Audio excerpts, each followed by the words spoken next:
Lohahevitra efatra lehibe no dinina mandritra ny fikaonan-doha lehibe ifotony atao an'ny taolagnaro izay ho tarihin'ny filohan'ny Repoblika.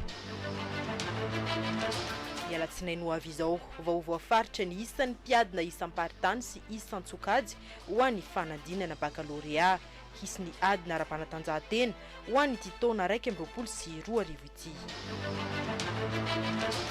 Nanokafana fanadihadiana eo anivon'ny antenimiram-pirenena ny makasika ny fomba fiasa ho an'ireo tambazotra ampifandraisana na serasera telo misy eto Madagasikara. Santino vaovao ny televiziona malagasy arahanao izao arivo izao.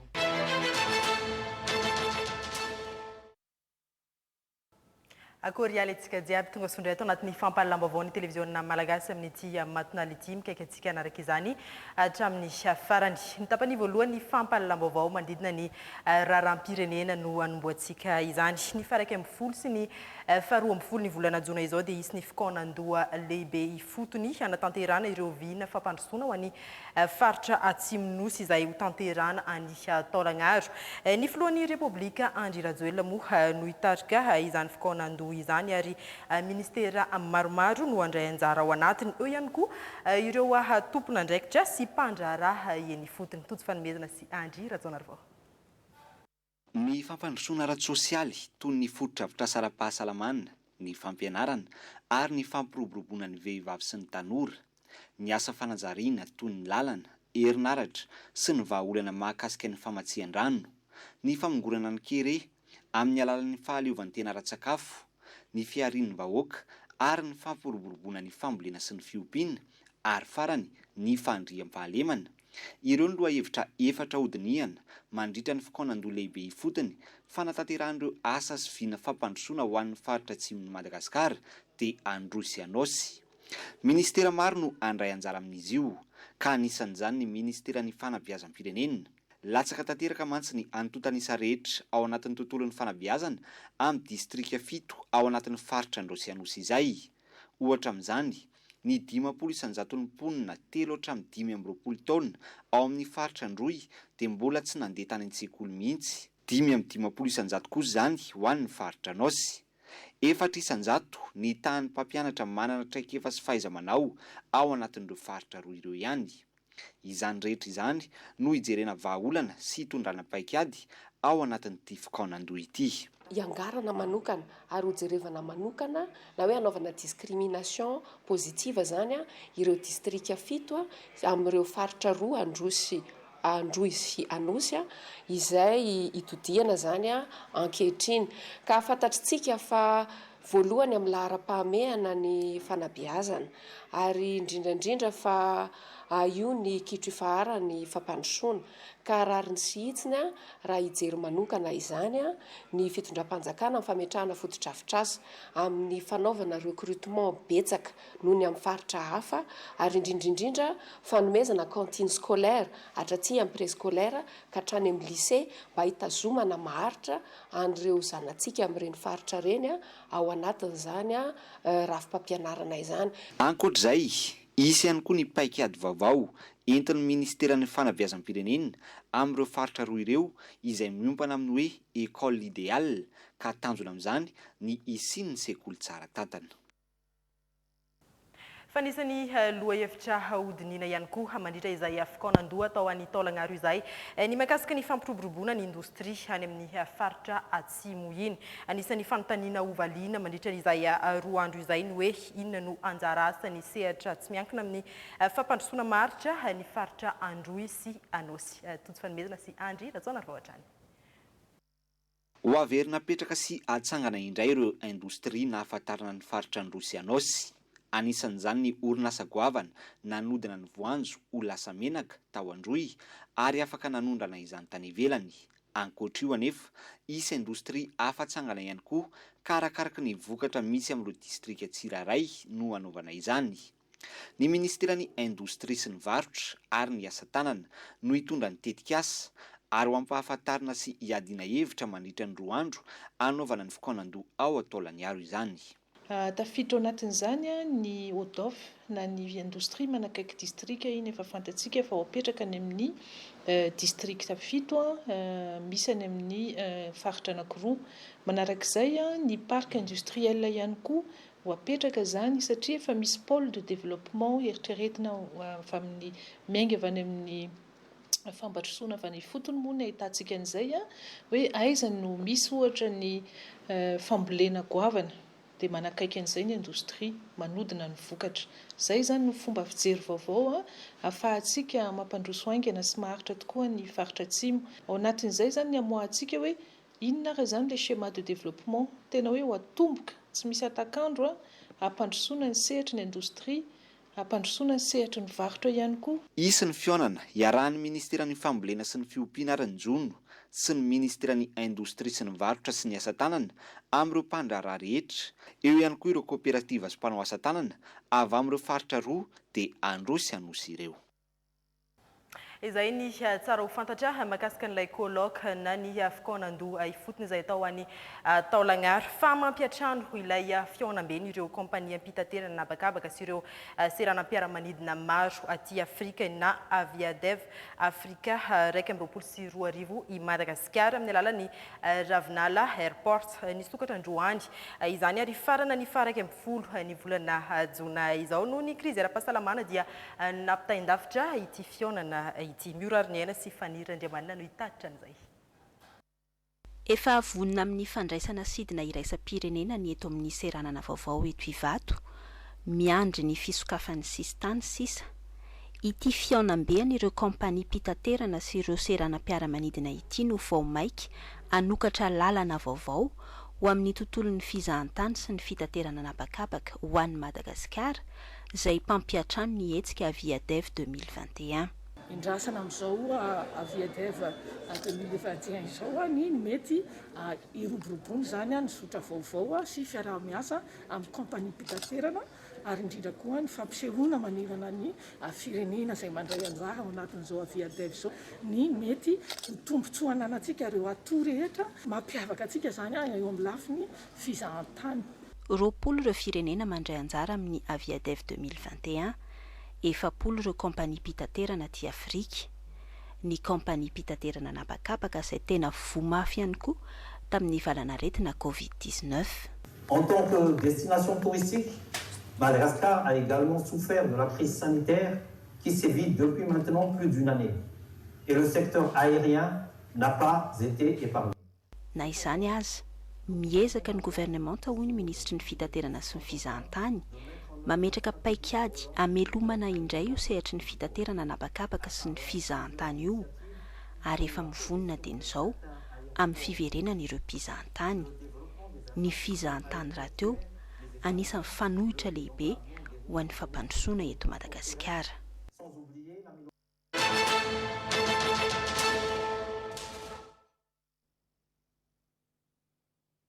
Ampahalalam-baovao mitoy ny ezaky ny ministerany angofo sy ny akoranafo amin'ny famatsiana jiro mandeha amin'ny herin'ny masoandro. Ireo komina samihafa manerana nosy tafiditra amin'ny hetsika atao hoe azavana ho an'ny rehetra. Natolotra tamin'ny fomba ofisialy teny Ampandrianomby ny atoandro teo ny anjaran'ireo komina efatra ao amin'ny faritra Alaotra. Ainarabetany sy Jackie Rakotomanga. Voavany olan'ireo komina ambanivohitra efatra izay isan'ny mpamoaka baribetsaka ao amin'ny faritra Alaotra Mangoro amin'ny tsy fanananjiro dia Mora Rano, Beambary, Andaingo ary Amboasary Gara lalovan'ny lalam-pirenena fa 720 noho ny fahazoany ireto jiro mandeha amin'ny herin'ny masoandro 200 isa natolotra azy ireo avy amin'ny ministeran'ny angofo sy ny akoranafo ireto. Tetika asa tafiditra amin'ilay atao hoe hazavana ho an'ny rehetra. Nanao fampantanana ny filoham-pirenena tamin'ny fampielezan-kevitra hoe ho atao ny lalana atao tara ny lalana mankany Ambatondra Zaka Mangava Moramanga fa mandeha dia mandeha ny asa raha ohatra ka arabe maizina no andanan'ny olona tsisy fandriam-pahalemana mety hiteraka loza ho an'ny mpampiasan'izany lalana izany dia niraisina eto anivon'ny ministeran'ny angovo sy akoranafo ho adidy mametraka jiro manazava ireny lalana ireny. Hiantraika amin'ny vatana amin'ny fampandrosoana izao famatsiana jiro avy amin'ny fanjakana izao hoy ireo komina mpahazo tombotsoa. Anampy be ny fokon'olona zany sy vaokateorana ny fananana an'izay herinaratra amin'ny fiadina amin'ny tsy fandriam-pahalemana. Manampy izay amin'ny resaka fampandrosoana amin'ny ankapobeny mihitsy. Mankasitraka mankatelina amin'ny fanomezana men'ny fitondram-panjakana. Raha ny atao hoe ny fitopolo isan-jato ny fameloma tena amponina dia ny fanaovana saribon sy fambolem-bary. ary ilaina mihitsy zany fahazavana zany amin'ny fitaterana ny vokatra sy ny fikojakojana ry vokatra zay ampiakarim-ponina ary faly tanteraka ny vahoaka zay navitan'ny lalana indrindrindrindra isin'izao jiro zay mbola ho alainay ho apetaka zao dia mifikolokolona angamba ny tena zava-dehibe ho apetaka eo anivon'ny vahoaka tompo. Tsy hijanona eto fa itoy amin'ireo distrika samihafa eto amin'ny nosy niezaky mifanjakana amin'ny famadiana herinaratra mandeha amin'ny masoandro toy izao, hoy ny sekretera jeneraly ny ministeran'ny angovo sy ny akoranafo. Ny fito maro koa ny ministera tamin'ny heritaona tamin'ity taona ity zany nanomboka ny fitinjarana satria tamin'ny faraparan-taona vao tonga le entana. Mbola manateti-bola ihany koa ministera amin'ity taona 2024 sy 2025 ity hivitanana jiro ohatran'ireo maromaro ka araka ny teninao teo hoe tsy hijanona amin'ireo ihany fa tsisy ho diso anjara ny distrika manirana ny Madagasikara. Fanamby napetraka ireto be ny tanàna ireto moa ny hamita ny fametrahana ireto jiro mandeha amin'ny herin'ny masoandro ireto amin'ireo komina iadidiny mialohan'ny 24 Jona. Ny vaovao manodidina ny Covid-19 kosa nanao tatitra momba ireo fitaovam-pitsaboana rehetra novidina nandritra ny ady amin'ny valanaretina Covid-19 ny ministerany fahasalamam-bahoaka androany tamin'ny alalan'ny UCP na ny unité de coordination des projets tanjona ny isiany mangarara tamin'ireo vola izay nampiasaina ireo. Atotsy fanomezana sy Totson François. Ambulance miisa 220 izay efa naparitaka manerana nosy, concentrateur d'oxygène ronjato sy arivo mahery, fandrina ho an'ny marary 9,000, epi, masque, fanafody, réactif de laboratoire, radiographie numérique miisa 520, respirateur 330, bouteille d'oxygène 1,000 mahery. Ireo amin'ny ankapobeny ny fitaovana efa novidin'ny ministeran'ny fahasalamam-bahoaka tamin'ny alalan'ny UCP na unité de coordination des projets nentina ny atrehana ny valanaretina Covid-19. Mbola misy ihany koa ireo fitaovana sy fanafody hovidina sy afarana. Ny mbola ho avy dia mbola misy ambulance eo amin'ny 520 eo ho avy. Vidinitsika vidin'ny fitondram-panjakana moa zany amin'ny alalan'izay fiarah-miasa amin'ireo mpimbonatoka ireo. Misy ihany koa le antsoina hoe Ginexpert, fitaovana izy io ahafahana mitily ny virus eny anivon'ny district. Zany hoe ireo zany Ginexpert io dia ho aparitaka eny anivon'ny district zay tsy manana laboratoire d'analyse mba ahafahan'ny olona zany manao test eo atoerana ihany fa tsy voatery mandeha any amin'ny renivohitra izy manao test. Miisa 10 eo zany ny Ginexpert efa ho avy atoato, zany hoe amin'ity volana na amin'ny volana ambony farafatarana. Fa akoatran'izay 10 zay dia misy Ginexpert 100 ihany koa mbola ho avy amin'ny ao anatin'ny fiarah-miasa zany amin'ireo mpamatsy fo. Amin'izao fotoana izao moa dia eo ampanamboaran'ireo générateur d'oxygène simba eny anivon'ny hôpitaly rehetra manerana nosy ny UCP. Manamafy ny fiara-miasa sy ny fanohanana ny Madagasikara eo amin'ny sehatry ny fahasalamana ny UNICEF, concentrateur d'oxygène ronjato no natolony ho an'ny ministeran'ny fahasalamam-bahoaka omaly. Ny fahitan'ny UNICEF ny ezaka ataon'i Madagasikara amin'ny ady amin'ny Covid-19 no manosika azy hanampy hatrany ara-pitaovana tsy miandry fangatana avy amin'ny fitondram-panjakana. Nankasitraka izao fihetsika izao ny ministra tompon'andraikitra nambarany ihany koa tamin'ity fotoana ity fa efa andalina mpikarakarana ny fanafarana ny deuxième dose amin'ny vaksiny ny fanjakana amin'izao fotoana izao. Izay ny amin'iny fa izao sika dia anaraka ny antotanisa mandidina ny fivoaran'ny Covid-19 teto Madagasikara tao anatin'ny 420 ora farany. Ho an'ny valo jona 2024, 720 ny olona fantatra fa mitondra ny tsimok'aretina corona, 530 ny sitrana, 3 ny namony ainy, 990 sy 300 ny fitiliana vita. 10 ny fantatra fa ao anatin'ny forme grave hatramin'ny datin'ny 7 jona 2024. Teo anelanelan'ny 13 martsa 2024 hatramin'ny 7 jona 2024, 920 sy 700 sy 400 ny olona tratra ny coronavirus. 700 sy 400 ny sitrana raha 470 sy 700 ny maty. 520 sy 700 sy 7 ny fitambaran'ny fitiliana vita.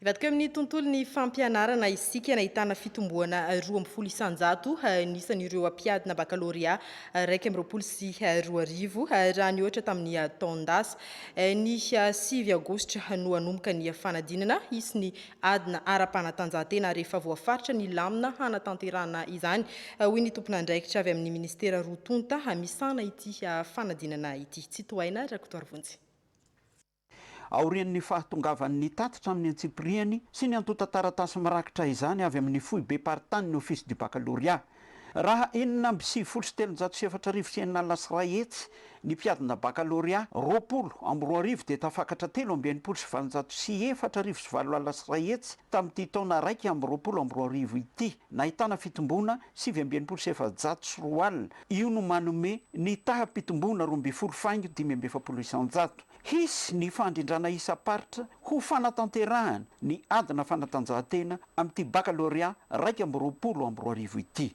Mikasika ny EPS dia sady misy ny pratika no misy ny teoria araky ny safidy ny mpiadina sy araky ny aptitude nomeny ny mpiasa amin'ny fahasalamana. Samy manana ny fandaminana amin'izany isaky ny faritany izay efa misy tompon'andraikitra mpandrindra. Lamina vaovao an'ity baccalauréat 20 ity ihany koa ny sokajy na série 3 dia ny série L izay ahitana safidina option A1, A2, RL. Ny série S ahitana safidina option C, CD, RS ary ny série na sokajy OSE ahitana safidy organisation, société, économie. Ho an'ny série na sokajy OSE dia natao hanampiana indrindra ny mpianatra amin'ny alalan'ny fanomezana angom-pahalalana ahafahana miatrika ny fanohizana ny fianarana eny amin'ny ambaratonga ambony eo amin'ny lalam-pifanana toe-karena mampita tanana ny sosiolojia ary ny lalàna. Ny option A1, A2, ny C et D dia toy ny hatramin'izay ihany tsy misy fiovana fa ny option L, ny option S kosa dia teny efa nampanarahana an'izay maha littéraire scientifique zay ka miakatra coefficient 6 na 5 farafahakeliny ireo taranja fototra ao aminy. Ratsaivina dia nisivoka hatramin'ny 13 aogositra 20 no vaninandrom-panadinana ho an'ny baccalauréat ankapobeny sy ny andiany voalohany amin'ny baccalauréat teknôlôjika sy ny baccalauréat arak'asa sy teknika raha ny 19 aogositra ka hatramin'ny 20 aogositra ny andiany faharoa ho an'ity farany. Ivadika lafim-baovao hafa isika tokony anara-dalàna daholo ireo orinasa amina tambazotra serasera telo misy eto Madagasikara izay indrindra no antony enquête parlementaire atao eo anivon'ny anteny miram-pirenena. Voarainy ity androm-panjakana ity ny tatitry ny asa vitan'izy ireo tamin'ny taona 2024 nitondra fanamarina momba izay indrindra ny filohan'ny komisiona fifandraisan-davitra. Volera Farasoa sy Rodriguez Afmaly. Mitondra fanazavana ny filohan'ny komisiona misana ny fifandraisan-davitra sy ny aitao araka-tsimirindra eo anivon'ny anteny miram-pirenena mahakasika ny tatitra ny fivoaran'ny fampiasana ny tambazotra tserasera eto Madagasikara nalefa ny groupement des télécommunications de Madagascar na ny GTM tatitra nambarany fa misy osika. Rehefa jerenao ty taratasy ty dia misoratra izy ny alefa izy aty aminay hoe ny eto Madagascar la couverture 3G, 4G de la population antenne respectivement 67% et 63% au premier trimestre 2018. Avy ity taratasy ty le nazavaiko teo nalefany amin'ny ambaratonga pahefana rehetrarehetra tagny amin'ny artek ny premier ministre lehibe ny androm-panjakananay ary tagny amin'ny ministre fagnambarana diso eto zay dia manaitry ny sain'ny tompona ndraiky mpanjakana manomboka ny filohan'ny pirenena ny amin'ny faratampony misy osika sy fampiasana osika nalaina teto izy ty tsy mitovy io zavatra nataony io osika sy fampiasana osika dia eliny any amin'ny eny amanjery maro samihafa fanavatsianan'ny teknisiana izy samby izy aloha zany tsy diranay fa sarotiny kosa zay amin'ny androm-panjakana misy anay ity tokony jerena hoe ahoana ny lalàna momba zany rehetrarehetra izany satria tany-tandalàna Madagasikara. Ny fitarainan'ny vahoaka mahakasika ireo tambazotra tserasera ny fampidiram-bola ireny mpandrarahana tambazotra tserasera eto Madagasikara ireny ary ny fitakiana ny mangarahara amin'ny tolotra omeny ny mpanjifa ireo no antony telo nanokafana fanadihadiana na enquête parlementaire eo anivon'ny anteny miram-pirenena.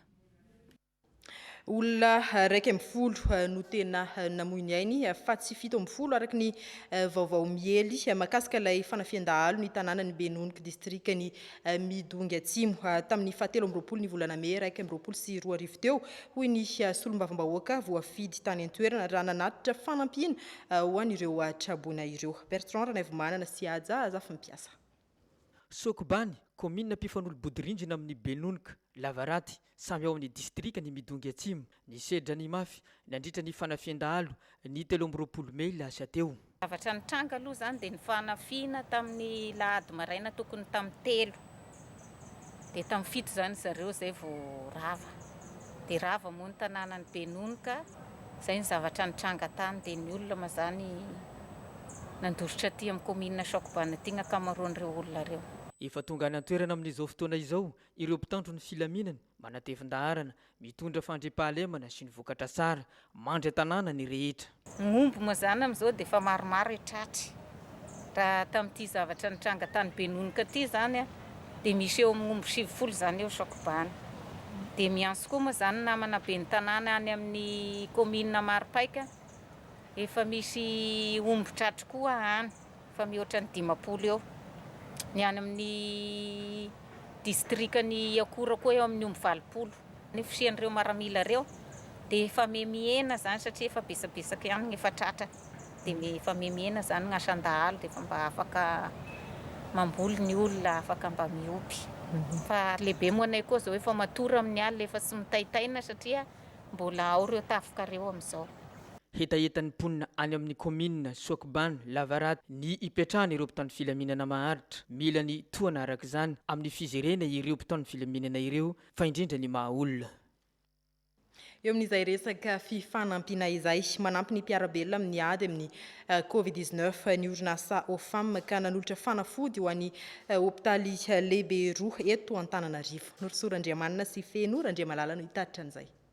Nanolotra fanafody maromaro hitsaboana ny marary ny Covid-19 eto amin'ny hopitaly be felatanana ny orinasa OFAM. Manamaivana ny hopitaly amin'ny fikarakarana amin'ny lafin'ny fitsaboana ireto fanafody ireto.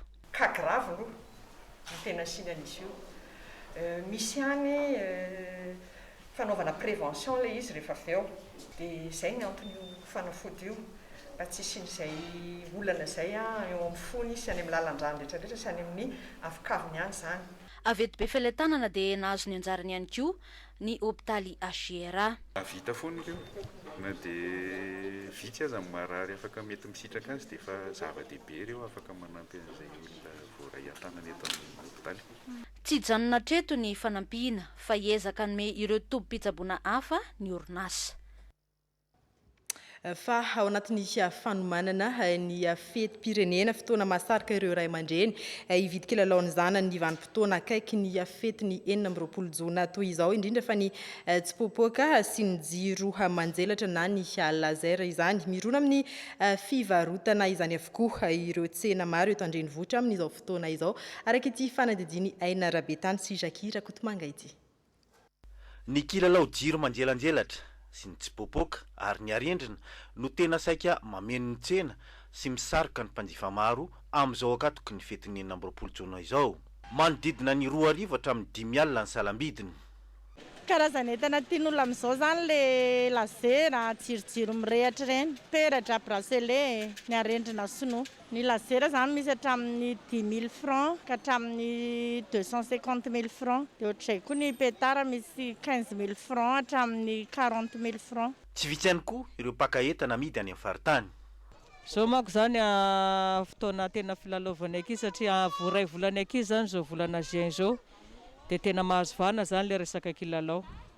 Niakatra avy 2 heny noho ny tamin'ny taon-dasa nefa hoy ireo mpanjifa ny vidin'ny kilalao tamin'ity taona ity.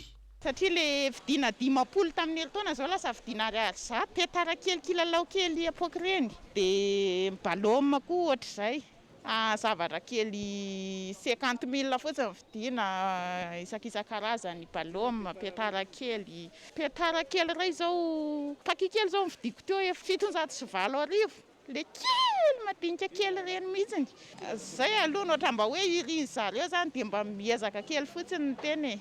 Le antombo zany dia tsy sinona fa dia fitsekerena taonany fahaleovan-tena dia misy foana le fahatserovana surtout hoan'ny ankizy dia mba manafatra le zavika aloha mba jerevy tsipopoka afo mangakely ihany papi dia zay no mba nandehanako eto mba nijerijery an'izay ho an'le zavikely. Na eo azy zany dia mbola mitoetra trano ny préfet de police n'Antananarivo ny fandrarana ny fanampahana tsipopoka eny akaiky ny hôpitaly sy ny toerana be olona. Ivadika lafim-baovao hafa isika hanao fanadihadiana ifotony sy hanetsika ny tompona andraikitra mahakasika ny rano fahadiovana sy fidiovana ny firaisamonim-pirenena amin'ny rano OSH dia toana ny Water Or de Madagascar tanjona moa ny mba anaovana lara-pahamehana ny sehatry ny rano io. Ambinitsoa Andriamasarivelo. Roa miliara eran-tany n'olona tsy manana trano fidiovana lavorary raha zaza 700 isan'andro eran-tany no matin'ny aretin-kibo. Ho antsika eto Madagasikara dia ny 750 isan-jaton'ny tsy misitrika rano fisotro madio raha 700 isan-jato no mangery Kalamanjana. Eo sehatra ny fanabeazana dia mbola ny 700 isan-jaton'ny sekoly no tsy misitraka izay rano fisotro madio izay raha 700 isan-jaton'ny tobi-pitsaboana ihany koa. Santonany antontanisa avy amin'ny OMS maneho ny tsy fisitrahana rano fidiovana sy fahadiovana maneran-tany ireny. Izany no antony hetsika ataon'ny fiarahamonim-pirenena momba ny rano fahadiovana sy fidiovana eto Madagasikara miaraka amin'ny Watered ho fanatrarana ny tanjon'ny fampandrosoana lovain-jafy fahenina. Mbola tsy tratra ny tanjona izay napetraka hatramin'ny voalohany. Ny ODD6 tsy mbola tratra. Mbola tsy ampy ny fandraisana andraikitra. Ny ataontsika hoe ny citoyen ny vahoaka ihany koa tsy mahalala ny tena zoany. Kanefa tiana ny manambara fa tena zo fototra ho an'ny rehetra ny fisitrahana rano madio, fidiovana sy fanadiovana. Zay no nahatonga ny Watered hanamafy ny fiaraha-miasa miaraka amin'ny OCA satria ny OCA araka maha-fiarahamonim-pirenena zay dia manana ataontsika hoe ny traikefa sy ny andraikitra lehibe eo amin'ny fahaiza-manao ny atsisika na plaidoyer mba hahafahan'ireo tompona andraikitra rehetrarehetra reo mandray ny andraikiny. Raha jerentsika ny ataontsika hoe loi de finance initiale dia mbola kely ny ataontsika hoe budget natokana ho an'ity secteur aty izay indrindra natokana ny Watered hoe aleo ampina aleo toanana ny OCA mba hahafahan'ny rehetrarehetra ahafahan'ny olona rehetra misitraka an'izay zo amin'ny rano fidiovana sy fanadiovana izay. Faritra sivy hoe no iasana amin'izao ady sisika na plaidoyer mahakasika ny rano izao mandritra ny herintaona manomboka amin'ny fiarahamonina tsotra indrindra ka hatramin'ny mpitondra fanjakana mpanapa-kevitra. Raha tsy ahivina ny tanjon'ny fampandrosoana lovain-jafy andian'ny fahenina amin'ny taona 320 dia tokony ho mahery ny 700 isan-jaton'ny malagasy no misitraka rano fahadiovana sy fidiovana. Fanomena fiofanana naritra 3 andro tao amin'ny tranobe ny serasera sy kolotsaina tao Toamasina ireo GRC Toamasina izay hanamafitra ekefa amin'ny famokarana fandarana izay ataony amin'ny onjam-peo. Ny andindin'izay hoetiny François Jean-Jacques TVM Toamasina. Namafisina tamin'ny alalan'ny fiofanana ny traikefanana ny junior reporter club any Toamasina ireto naharitra 3 andro natao teto amin'ny tranobe ny serasera sy ny kolotsaina arabe ny falevantena ny Toamasina. Fandarana asa ny ministera ny serasera sy ny kolotsaina sy ny ministera ny tanora sy fanatanjahantena toana ny UNICEF ny JRC. Loha hevitra maro momba ny zony zaza sy manodidina izany no nomena azy ireo tamin'ity fiofanana ity. Afa-po ny mpandray anjara. Ny tegnako manokana zany dia faly nizagany regny 3 andro mifanesy regny nagnanaovana formation niarahana tamin'ny formateur maro satria nagnova vaovao zany zay nagnampiagna le efa fantanesy le efa hainay tsy ino zany fa ny fanarahana aranofo sy ny fagnararaotana mamafady atao agnivon'ny internet makasika ny zaza. Nafinaritra aloha ny formation zay nameny zareo formateur ary niavana izy tamin'ity satria fantanay daholo hoe ino aby ny raha tokony ataonay raha ohatra mahita trangana herisetra mahazo ankizy. Ya nitoro lalana jiaby zany azonay dia raha ndeha ataonay ndraika zany agnampita regny amin'ny zaza hoe na ray aman-dreny koa sy ny magnodidina hoe ity ny atao rehefa misy trangana herisetra. Ny antaniny talem-patry ny serasera sy ny kolotsaina faritra Atsinanana ry onjam-peo misy eto Toamasina handray sy ampiantrano ary andefa ny fandarana vokariny reto JRC ny Toamasina ireto amin'ny anjara fanentanana ataon'izy ireo. Zaza no magnamia toky anareo fa misokatra ho anareo ny radio mpanjakana na ny RNM ary hiaraka iresaka ihany koa amin'ireo radio tsy miankina izay efa fampiatrananareo mba hanome sehatra ahafahanareo indrindrandrindra amin'ity volana jona izay vola miankizy ity ahafahanareo mampita ireny hafatra ireny sy ny zavatra efa miankizy mito. Fanirian'ireto tanora ZRC ny toamasina ireto ny anomezana fifanana azy ireo hatrany ahafahana manamafy ny traikefa efa nomena azy ireo. Eo amin'izay resaka fampiofanana izay tafiditra amin'ny ivelirano faefatra sy fahenina nataony filoha ny fanomezana asa ho an'ny tanora fomba iray anisany entiny manatanteraka izany ny fisiany fanofanana vehivavy enimpolo mahery teo anivony ivitoeram-panofanana Arakasa Ambohidratrimo. Fanadihadiana. Roa taona izao no nijoroan'ny FBM na ny fikambanam-behivavy miavitra eto Ambohidratrimo. Tanjon'ny fikambanana ny ampitombo ny fidiram-bola ny mpikambana. Ivoatra tokoa arak'izay fivoarana misy azony tratrarina rehetrarehetra na amin'ny lafinina na amin'ny lafinina zany rehefa hita hoe ampisonitra le vehivavy eto amin'ny commune Ambohidratrimo. Miisa 13 ireo ntolorana mari-pakasitrahana na vita fiofanana teto amin'ny CFP Ambohidratrimo ka 12 amin'ireo no mpikambana FBM. Miasan'ny centre dia ny manofana fiofanana izay tonga dia mipaka avy hatrany amin'ny fiainan'ny tokantrano tsirairay avy ao amin'ny fikambanana. Manao an'ilay antsoina hoe activité génératrice de revenus. Velirano faefatra sy fahenina ny filohan'ny Repoblika ny fampananana asa ary tsy diso anjara tamin'izany ny teto maro vatana ao ny fiofanana momba ny broderie, informatique ary ny machiniste. Isika moa zany amin'izao fotoana izao anatin'ny situation Covid-19 dia maro be ireo olona izay very asa.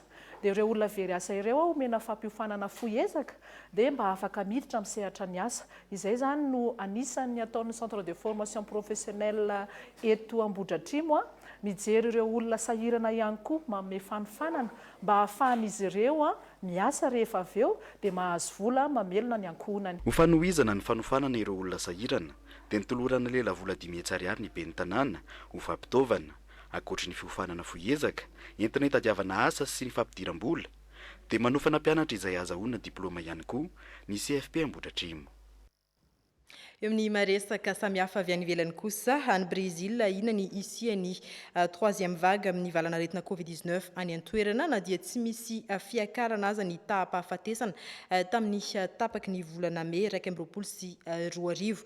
Olona njatony avy amin'ny firenena 20 kosa no voasambotry ny polisy tamin'ny fotoana iray nandritra ny 20 volana no nanaraha-maso ny SMS ny fanakalozan'izy ireo tamin'ny alalan'ny finday manokana antsoina hoe anom. Itatra ny Ciprianizay nalsura Andriamasinoro.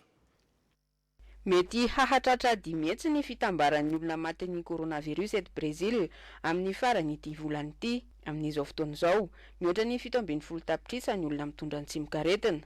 Efa hita eto amin'ny firenena Breziliana ny variant antsoina hoe Delta izay anisan'ny nipoitra tany Inde. Manan-kevitra ny ampiato ny Copa America hatomboka ny alady 13 jona izao ny ben'ny tanàna ny Rio de Janeiro raha tany tika miaratsy ny toedrarà. Ho an'ny antotanisa maneran-tany, mihoatra ny 17 tapitrisa ny olona fantatra amin'ny famitondra ny tsimikaretina corona, mahery ny 507 sy 3 tapitrisa ny olona namony ainy. Olona 700 no voasambotra, toerana 700 no nanaovana fikarohana na perquisition, basy 50 no tratra. 20 tonna ny cocaïne, 20 tonna ny cannabis, 2 tonna ny méthamphétamine sarona, 27 tapitrisa $, ny vola voangona tamin'ilay hetsika iraisam-pirenena antsoina hoe bouclier de Troie. Natao andravana tambazotrana olon-dratsy izy io, nahitana asiatika, australiana sy europeana. Avy amin'ny firenena 40 ny mpanao fanadihadiana, izay nisahana ny fanaraha-maso ny varotra zava-mahadomelina, famotsim-bola hatramin'ny fanomanana vono-olona. Finday miavaka no nampiasain'ireo mafia ireo, finday naparitaky ny FBI tamin'ny fomba tsy fantatra. SMS ihany no afaka ifanakalozana amin'ny telefona anom. Mihoatra ny 17 tapitrisa tamin'izany SMS izany no nanaovana fanadihadiana nandritra ny 12 volana. 700 sy iray alina tamin'ity telefona ity no naparitaka maneran-tany. Amin'ny alalan'ny fahafantarana olon-dratsy no azona azy. Tamin'ny volana Martsa lasa teo no nahafantarana ny tenasan'ny anom rehefa navoakan'ny blogueur iray ny lesoka rehetra mifandraika aminy. Azadindro ny fandarana lazaony marina amin'ny valora alina ny raharam-pitsarana ny Lionel Le Lièvre izay voapanga ho namono ilay teratany karana Daniel Rajon teny amin'ny La City Ivandromo no resany fandarana ao anatin'izany. Izay koa no mamarana ny fampalam-baovao tamin'ny tialiny ty ankasitrahana bevata ny fanaranao an'izany hatramin'ny farany manome fotoananao amin'ny afara koa sambia mahevantsika jiaby.